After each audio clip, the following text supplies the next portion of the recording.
Ave Maria, cheia de graça, o Senhor está contigo.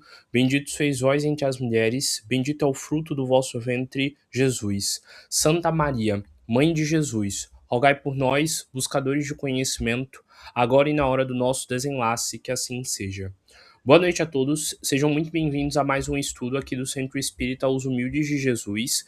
Nessa noite em específico nós iremos estar tratando do tema do karma e também sobre o quanto a gente pode ou não interferir na vida das pessoas que estão ao nosso redor, das pessoas que fazem parte da nossa família e até onde a gente pode colocar, diríamos assim, auxílios nossos para minimizar a dor dessas pessoas que estão ao nosso redor e até onde a gente não pode interferir nesses casos e ter que esperar, diríamos assim, a pessoa aprender sozinha, muitas das vezes através da dor, a como lidar com aquilo ali que ela está passando. Para a gente começar essa reflexão, eu vou trazer aqui o texto do Evangelho segundo o Espiritismo, que se chama Dever-se-á por termos as provas do próximo, que é um texto muito interessante que vai ajudar a gente a entender melhor até que limite a gente pode interferir com o nosso livre-arbítrio no livre-arbítrio de alguém. Porque às vezes a gente vê as pessoas da nossa família e a gente fica sentido de ver como uma pessoa está sofrendo, como uma pessoa está passando por uma dificuldade, de como ela não percebe o quanto ela está sofrendo, de que ela precisa de ajuda, e às vezes a gente não pode fazer tanto por essa pessoa, porque ela, pelo próprio livre-arbítrio dela, acaba não querendo tomar as atitudes que vão mudar a vida dela. E esse texto ele vai questionar exatamente isso, no sentido contando aqui o caso de uma pessoa que desistiu da vida, ou então que ela estava próximo a perder a existência dela na Terra e de como ela lidou com o fato disso, de ter passado por esse risco. Então eu vou ler aqui o texto como sempre e explicando parte a parte.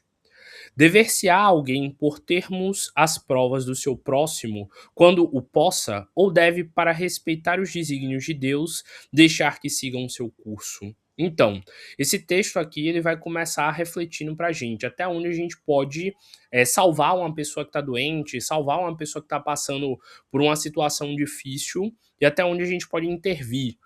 No caso do debate da eutanásia. E aí o texto inteiro ele vai fazer uma reflexão pra gente de que o karma existe, de que o dharma existe e de que dependendo da forma com que a gente lida e vê e interpreta isso, a gente deve ou não interferir num determinado assunto. Por exemplo, o texto vai começar dizendo o seguinte: já vos temos dito e repetido muitas vezes que estáis na terra para expiação, para concluirdes as vossas provas, e que tudo o que vos sucede é consequência das vossas existências anteriores. Então o texto começa deixando bem claro aqui o seguinte, de que nós, antes de encarnarmos, já sabemos muito de como será a nossa vida. A gente já sabe se a gente vai encarnar na família tal, a gente já sabe qual tipo de condição financeira a gente vai ter, a gente já sabe quais as possíveis doenças hereditárias que nós vamos ter.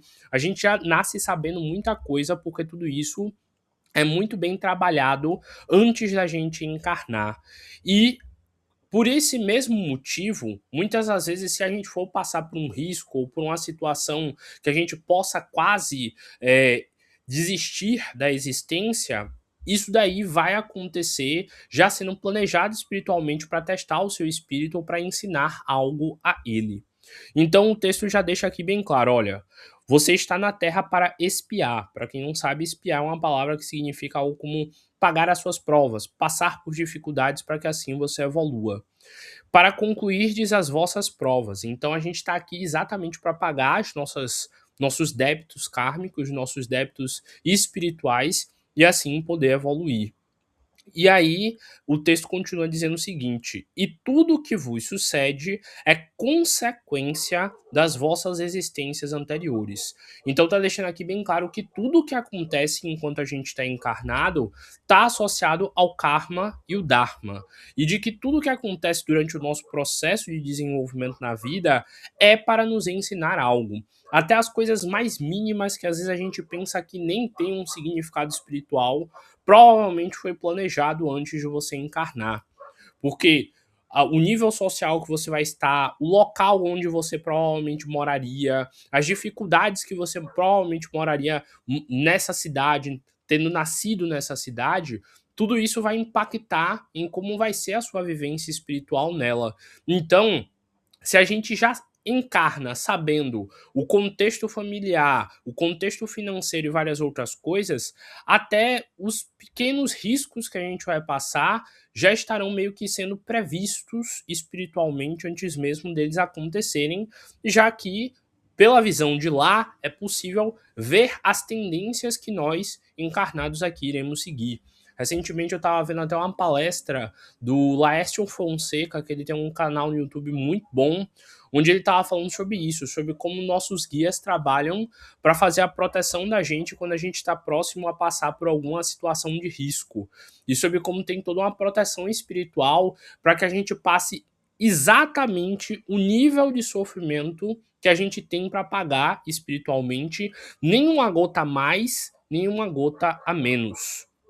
Porque apesar da gente às vezes achar que não, a justiça divina ela é perfeita. A justiça divina não comete falhas. Se Deus, em toda a sua sabedoria e esplendor, criou o universo, criou os planetas, criou as estrelas, criou a lei da gravidade, criou toda a tabela periódica, criou toda a forma com que as plantas vivem e coexistem com a gente, fazendo lá o oxigênio e a gente respirando ele, enquanto elas se alimentam do oposto, que é o gás carbônico que a gente produz.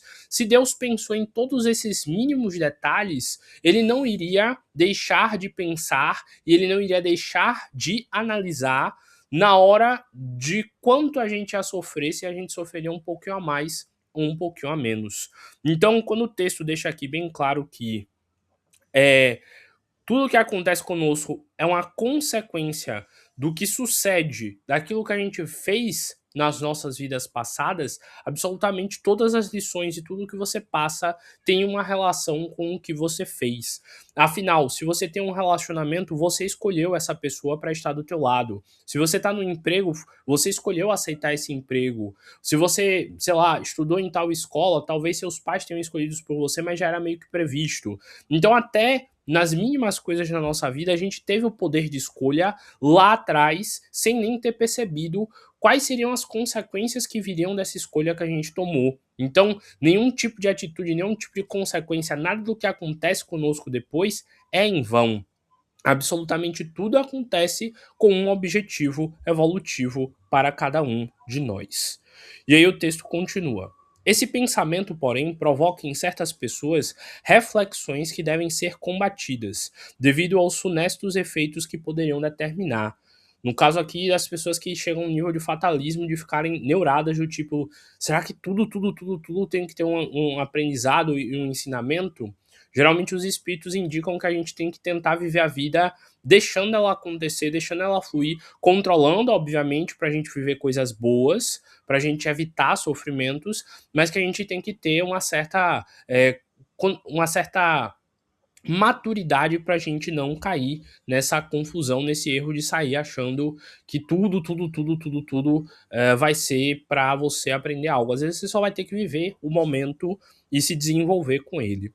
E aí o texto continua. É certo que as provas têm que seguir o curso que lhe traçou Deus. Dar-se-á, porém, que conheçais esse curso, sabeis até onde tem elas de ir? Se o vosso Pai misericordioso não terá dito ao sofrimento de tal ou tal dos vossos irmãos, não irás, mas longe.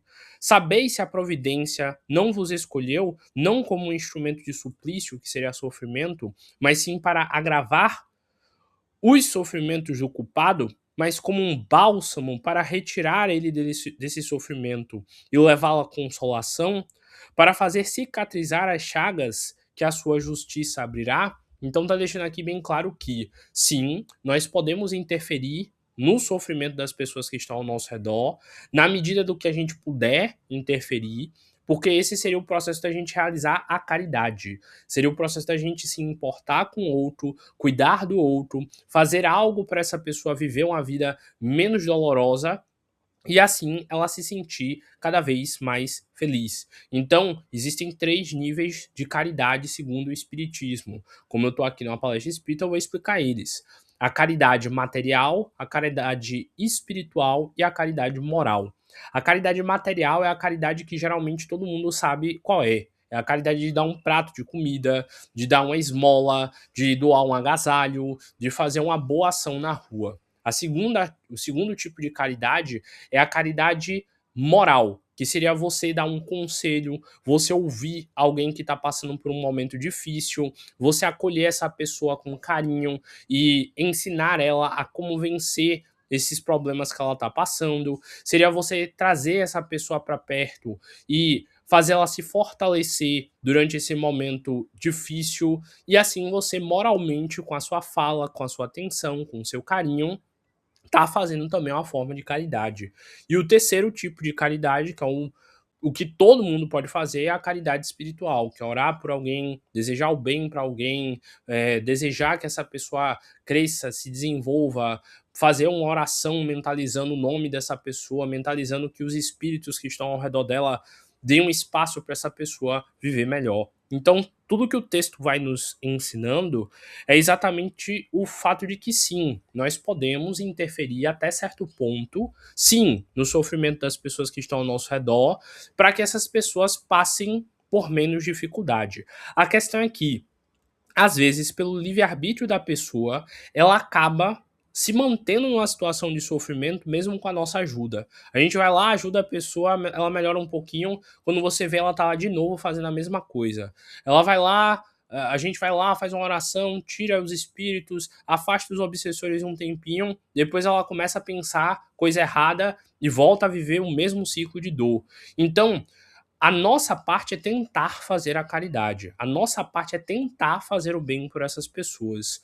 Mas se essa pessoa ela não acolhe a sua bondade, se ela não acolhe a sua empatia, se ela não acolhe o bem que você está tentando fazer a ela, infelizmente, ela está escolhendo permanecer naquela dor. Ela está escolhendo permanecer naquele sofrimento e ela tem o livre-arbítrio dela para continuar nisso.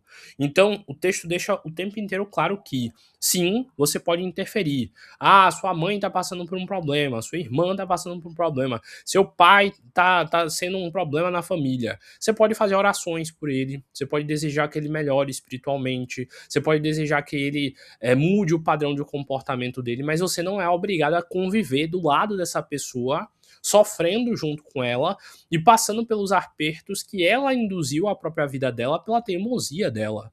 Então, a gente pode ajudar sim as pessoas que estão ao nosso redor, mas com equilíbrio. E também tem um ditado que eu sempre repito que é assim: corda esticada demais, poca. Então, só ajude os outros na medida do que você aguenta carregar. Olhe a situação, avalie se aquele problema é realmente seu, avalie se você realmente precisa interferir naquilo e decida com sabedoria. Porque às vezes, nessa de querer ser bonzinho demais, de querer ser bondoso demais, às vezes a gente fica tentando entrar numa síndrome de salvador, numa síndrome de tentar recuperar e auxiliar pessoas que muitas das vezes não querem mesmo passar por isso, não querem mudar esse comportamento. E por não mudar esse comportamento, a pessoa acaba repetindo a mesma atitude e acaba voltando a sofrer e sofrer de novo. Então, a linha de raciocínio desse texto aqui do Evangelho segundo o Espiritismo é um raciocínio que vai nos fazer perceber que sim, a gente pode ajudar, mas que nem sempre ajudar alguém que está passando por uma dificuldade vai ser a melhor coisa que a gente vai poder fazer por essa pessoa. Eu já li muitos livros espíritas, por exemplo, que contavam que a pessoa que não tinha preparo tentou auxiliar outra médium, ela acabou recebendo um grande ataque energético devido a isso. Por exemplo, eu li um livro espírita que o cara, ele tinha começado a trabalhar na casa espírita, ele estava começando a se desenvolver nela, e ele tinha começado a aprender a dar passe, a dar curas espirituais e a irradiar energia para curar os outros. E aí o que é que aconteceu? Quando essa pessoa ela começou a dar passes e limpar a energia das pessoas da família dela, os obsessores, os espíritos atrasados que estavam ali ao redor dos familiares, começaram a ficar com raiva dele. Oxi, Eu tô aqui a vida inteira obsidiando e atrapalhando a vida dele. E aí agora você quer fazer oração por ele, tirar ele de perto de mim? Não, Nanina, não.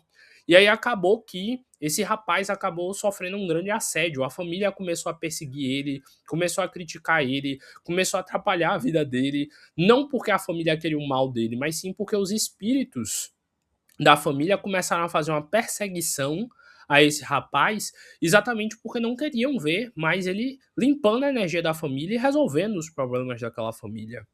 Então, você deve ajudar seus familiares? Sim, mas no caso, o familiar que quer ser ajudado, o familiar que está pedindo para ser ajudado, o familiar que também quer mudar. É aquele familiar que você fala: olha, a gente vai fazer uma oração hoje, tá bom? E ele de boa vontade faz a oração. Que você dá o livro espírita e ele de boa vontade lê o livro. Ele assiste as palestras com você e ele busca ter uma vida melhor. Porque aí ele está usando do livre-arbítrio dele para limpar a energia dele. E você só está auxiliando no processo. Ele que está resolvendo mudar de vida. E você está dando esse suporte. Mas, às vezes, a pessoa não quer mudar de vida. Ela tá ali no erro e ela tá satisfeita naquele erro. Ela quer continuar no vício dela, ela quer continuar no erro dela.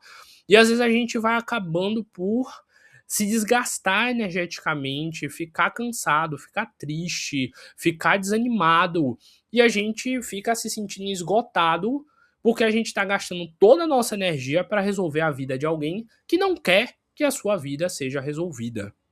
Já vi muitos casos como esses em centro espírita, onde tinha alguém alcoólatra na família, alguém viciado em cigarro na família, e o ente querido falava: olha, você daqui a pouco vai passar mal, você vai acabar no hospital, você bebe o dia inteiro, você tá usando isso daí de errado o tempo inteiro. E as consequências disso? Então, muitas das vezes, o ente querido da gente, ele está destruindo a existência dele, mas isso também acaba nos afetando, já que a gente se importa com essa pessoa. Mas ela tem livre-arbítrio. E a gente não pode ficar fazendo por essa pessoa para sempre. A gente tem que cuidar da nossa encarnação. Eu estou aqui encarnado para cuidar da minha vida, do meu desenvolvimento espiritual e também, se possível, auxiliar quem está ao meu redor também a evoluir. Mas, se eu ficar só tentando salvar as pessoas da minha família, é bem provável que eu gaste toda a minha energia, toda a minha boa vontade, toda a minha vitalidade para ajudar essas pessoas e acabe perdendo a capacidade de me ajudar. Já conversei com muitas pessoas em centro espírita que diziam: olha, eu vivo para cuidar do meu irmão, da minha irmã, eu vivo para cuidar da minha mãe, de alguém da minha família, e acaba que eu não consigo nunca resolver a minha vida, porque eu estou sempre ajudando alguém, eu estou sempre orientando alguém e a mim mesmo eu esqueço de cuidar muitas das vezes. Então, outra reflexão que esse trecho, que esse texto aqui nos traz é isso, que você só deve ajudar os outros na medida do que os outros também se ajudam. Eu vou contar aqui um caso que eu acho que eu até já contei aqui, mas é sempre bom relembrar. Há muitos anos atrás, em Salvador, tinha um centro espírita que ele ficava perto de um local onde tinham muitas pessoas que viviam na rua. E certa vez esse centro espírita resolveu fazer uma ação de caridade. Ele pegou essas pessoas, deu banho nessas pessoas, cortou o cabelo, fez a barba, deu roupas novas de doação. Foi um evento maravilhoso. E um desses rapazes que morava lá na situação de rua, ele era um rapaz muito inteligente, que quando as pessoas do centro começaram a conversar com ele, ficaram surpresas como uma pessoa tão inteligente, tão esperta, estava morando na rua, como alguém que falava, se eu não me engano, até línguas diferentes, estava naquela condição e tudo mais.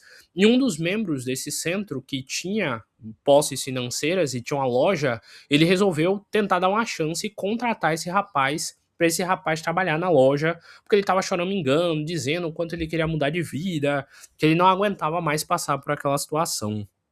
E aí ele realmente deu emprego para esse rapaz, deu até um quartinho nos fundos da loja para esse rapaz morar, até ele conseguir juntar dinheiro para se reerguer e alugar um local para ele morar e tudo mais. E aí o tempo foi passando e todo mundo na expectativa. E aí, toda vez que esse dono dessa empresa ia no centro espírita, e aí, fulano, como é que está nosso querido amigo tal, tal, tal, tal, tal.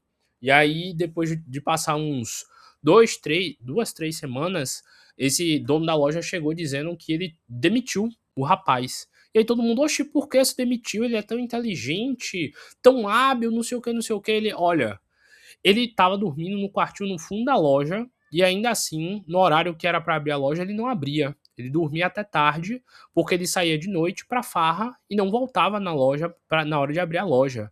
Ele começou a levar pessoas para dentro desse quartinho da loja e fazer coisas e começou a bagunçar a loja durante a noite. E toda a confiança que eu depositei nele foi jogada pelo ralo, porque toda a oportunidade que eu dei, ele começou a pegar esse dinheiro do primeiro salário que eu dei para ele comprar umas roupas, para ele se organizar, para ele mandar uma carta para a família, ele pegou essa grana e ele utilizou para farra e para bebedeira. E aí eu não tive mais como manter ele lá como um funcionário, eu tive de infelizmente demitir ele, dei até um dinheiro para ver se ele conseguia arrumar outro emprego, se resolver na vida dele, mas nunca mais achei ele, nunca mais vi ele. Dizem que passaram meses e depois de meses reencontraram ele mendicando no mesmo local que tinham encontrado ele na primeira vez. E perguntaram para ele: "Poxa, e aí? Por que você não aproveitou a oportunidade? Por que você não sustentou essa mudança?" E ele explicou que ele não conseguia, que ele estava lá tentando fazer o certo, que ele tentou seguir as orações, que ele tentou ser alguém melhor, que ele tentou honrar tudo aquilo que tinham ensinado para ele no centro espírita, mas que quando ele via, ele estava lá de novo com vontade de beber. Ele estava lá de novo com vontade de fazer as coisas dele, físicas. Ele estava lá de novo com o interesse de ir pra farra e que quando ele percebeu, ele tinha perdido de novo o controle da vida dele e acabou que ele voltou para as ruas, infelizmente, não achou outras oportunidades e conta a história de que até a última vez que algum membro do centro espírita viu ele estava lá na mesma área, me indicando da mesma forma e não tinha mudado.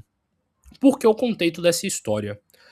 Porque da mesma forma que existem casos muito bonitos, onde a gente ajuda alguém, onde a gente dá uma oportunidade para alguém, e essa pessoa muda de verdade de vida, e a gente não pode perder a fé e nem a esperança, vão ter casos onde a gente vai tentar fazer de tudo por alguém, onde a gente vai tentar fazer de tudo por essa pessoa, e ainda assim, essa pessoa, ela, pelas questões próprias dela, não vai conseguir mudar a forma dela de lidar com a vida. Por exemplo, o vício da bebida é muito complicado, geralmente ele está associado à ansiedade da pessoa, a pessoa usa isso daí como uma forma de válvula de escape para fugir da realidade. O cigarro também é a mesma coisa. Então, assim, muitas das vezes a gente não vai conseguir ajudar a pessoa e infelizmente a gente vai sofrer vendo aquilo ali, mas a gente vai ter que se cuidar, a gente vai ter que se amar para que a gente não acabe caindo junto com aquela âncora que a pessoa está sendo.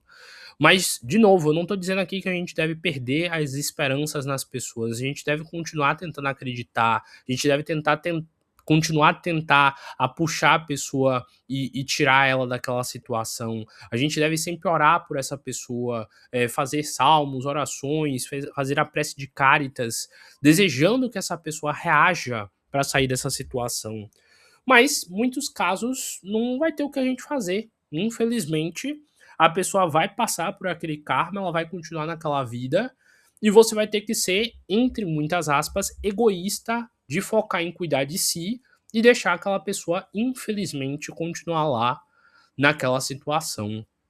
Porque senão, como a gente conhece vários casos, você pode acabar se afundando junto com aquela pessoa na tentativa de salvá-la.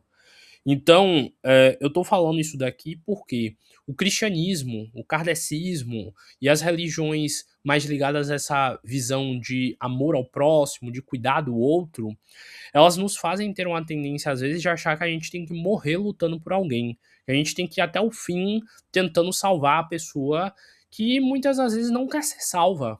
A gente tem uma cultura muito grande de tentar lutar até o fim, lutar até o final, para poder recuperar aquela pessoa e mudar o mundo. Mas às vezes não vai ter como realmente mudar aquela pessoa numa encarnação só.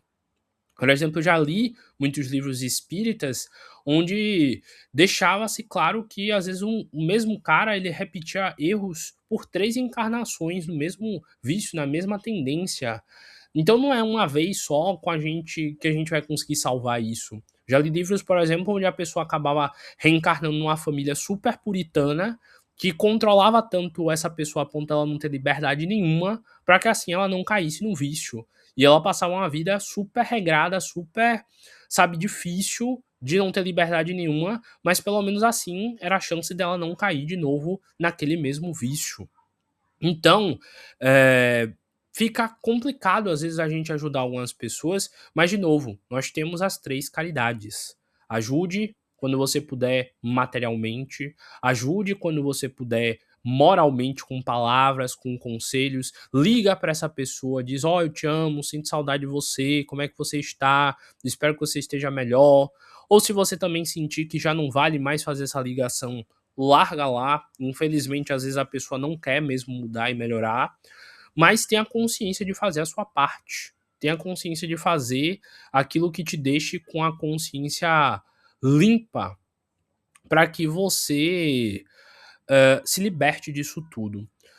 Mas bora lá para fazer uma reflexão no caso da sua vida aí, de você que tá me ouvindo, caso você queira parar para perceber: "Poxa, será que eu tenho alguma coisa que eu tô repetindo há várias encarnações? Será que eu também tenho algum desses erros que eu não enxergo?". Segundo os livros espíritas, geralmente nós acabamos sendo, na maioria das encarnações, iguais ao que fomos nas nossas vidas passadas. Vou dar, por exemplo, eu de exemplo aqui. Eu, nessa vida, sou um homem que gosta muito de estudar espiritualidade, de falar sobre espiritualidade e de ler sobre filosofia e coisas do tema, certo? Então é bem provável que na minha encarnação passada eu tenha sido alguém que também tinha interesse por leitura, também tenha tido interesse por religião, que também tenha interesse por filosofia, algo do tipo. Então, sei lá, se eu nasci na Índia, talvez eu fosse alguém de lá das castas e eu seguisse aquela religião. Se eu nasci, sei lá, judeu, eu provavelmente seria algum judeu ortodoxo, sei lá o quê. Então, geralmente, é analisando que tipo de pessoa você é e que tipo de comportamento você está tendo nessa vida que você vai conseguir ter várias pistas de onde provavelmente você acertou e errou nas vidas passadas. Então, sei lá, se eu nessa vida tenho uma tendência a errar e ter comportamentos negativos num aspecto da minha vida, é porque provavelmente é nesse aspecto aí que eu também venho errando de outras vidas. Se eu tenho uma vida, sei lá, financeira horrível, é bem provável que eu tenha tido comportamentos errôneos quando eu tive oportunidades financeiras boas. Se eu tenho uma vida amorosa horrível, é bem provável que eu não tenha sido muito respeitoso e cordial nos relacionamentos que eu tive no passado. Se eu sou alguém, sei lá, cabeça dura, se eu sou alguém ciumento, se eu sou alguém, sei lá, mentiroso, se eu sou alguém falso, analise com verdade quem você é nessa vida, que você vai ter grandes capacidades e habilidades para tentar perceber quem você, o que é que você está errando nessa vida. Por exemplo, um exercício muito comum que é ensinado em algumas ordens iniciáticas é um exercício onde você tem que perguntar para os seus amigos mais próximos e para as pessoas mais próximas da sua família, sei lá, que mais convivem com você, quais são as atitudes que você mais erra e quais são as atitudes que você mais acerta. Ou então que essa pessoa liste quais são as suas qualidades e quais os seus defeitos. Várias pessoas diferentes, sem cada uma saber que você está fazendo esse mesmo teste com cada uma delas. Por quê? Porque vamos dizer que, sei lá, eu perguntei para minha mãe e minha mãe disse que eu sou, sei lá, teimoso. Eu perguntei pra minha melhor amiga e ela também disse que eu sou teimoso.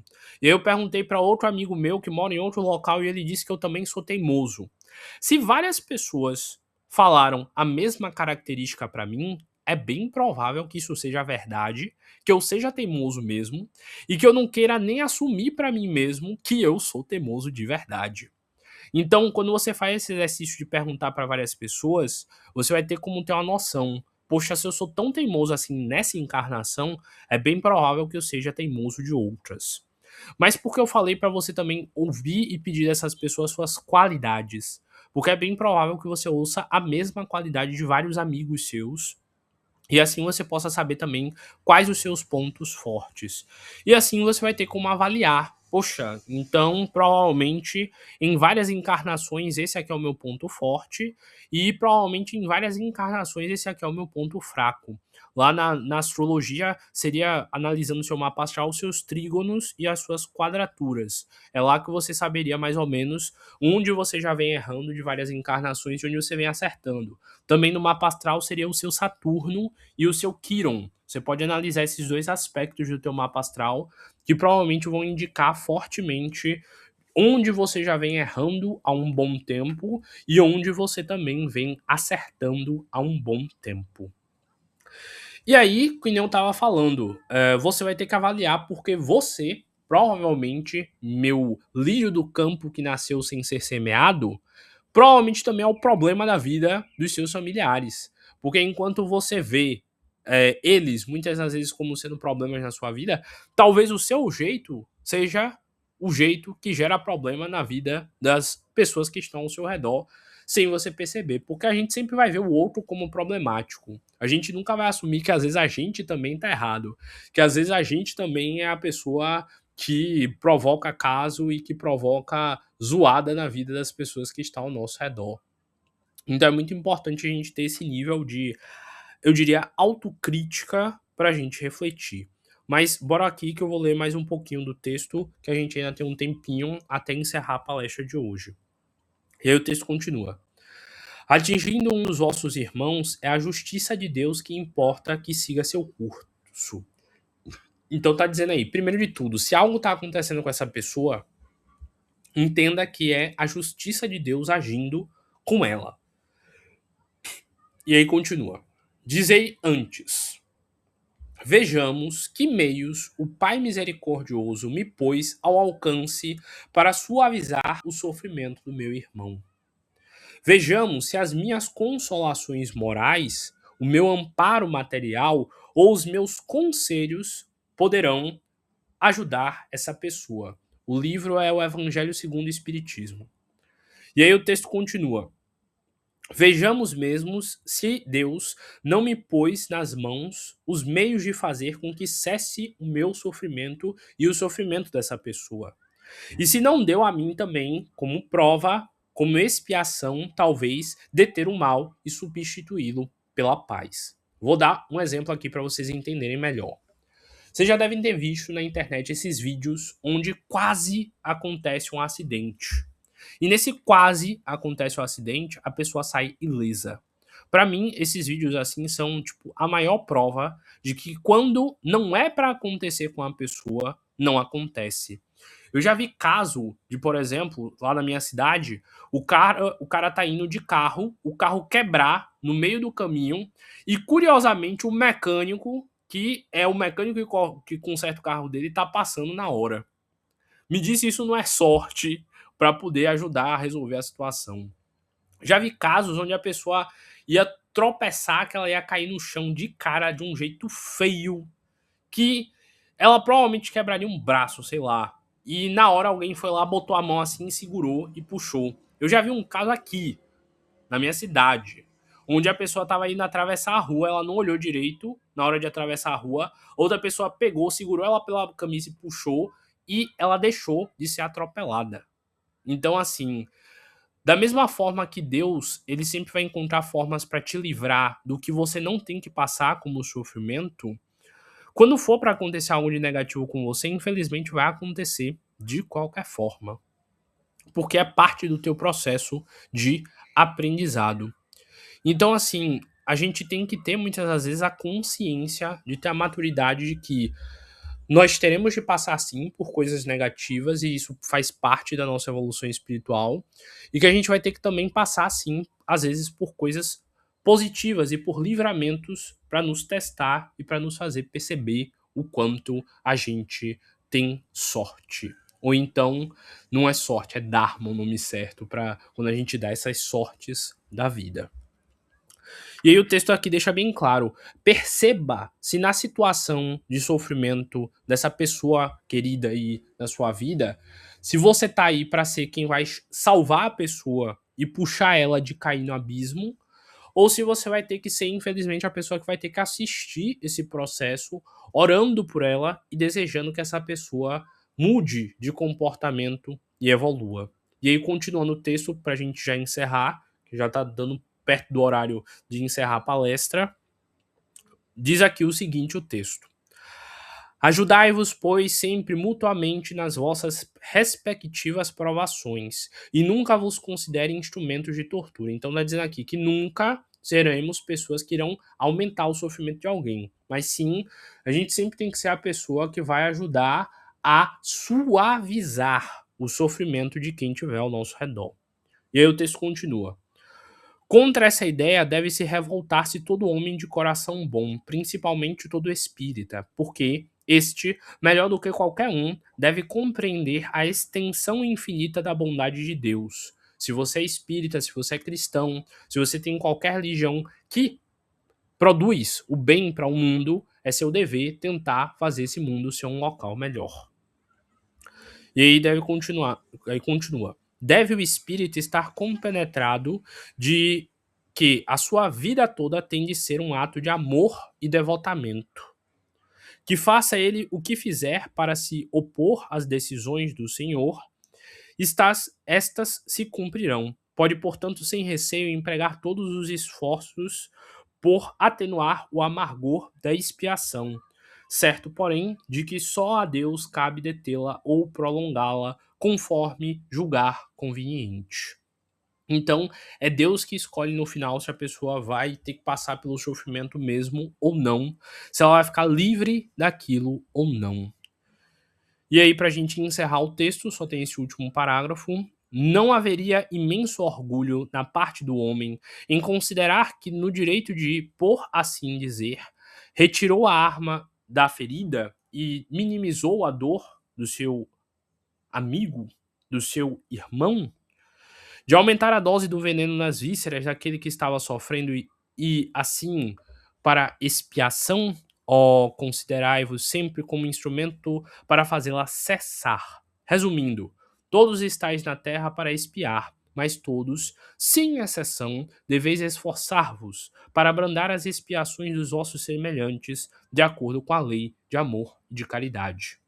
Esse texto é do espírito Bernardino, que é o espírito protetor de um dos médiums, e esse texto foi escrito em Bordeaux em 1863. Texto lindo, que faz a gente refletir muito sobre, às vezes, a gente ter que ficar impotente diante do sofrimento de alguém, mas que é parte do aprendizado dessa pessoa. Sendo assim, eu agradeço a todos vocês que estiveram presentes aqui, como sempre, a nossa primeira reunião do ano, afinal, agora que o carnaval passou, o ano começou. E eu encerro aqui a parte gravada da nossa reunião, como sempre, para tirar dúvidas de quem tiver. Que o sucesso seja a única possibilidade.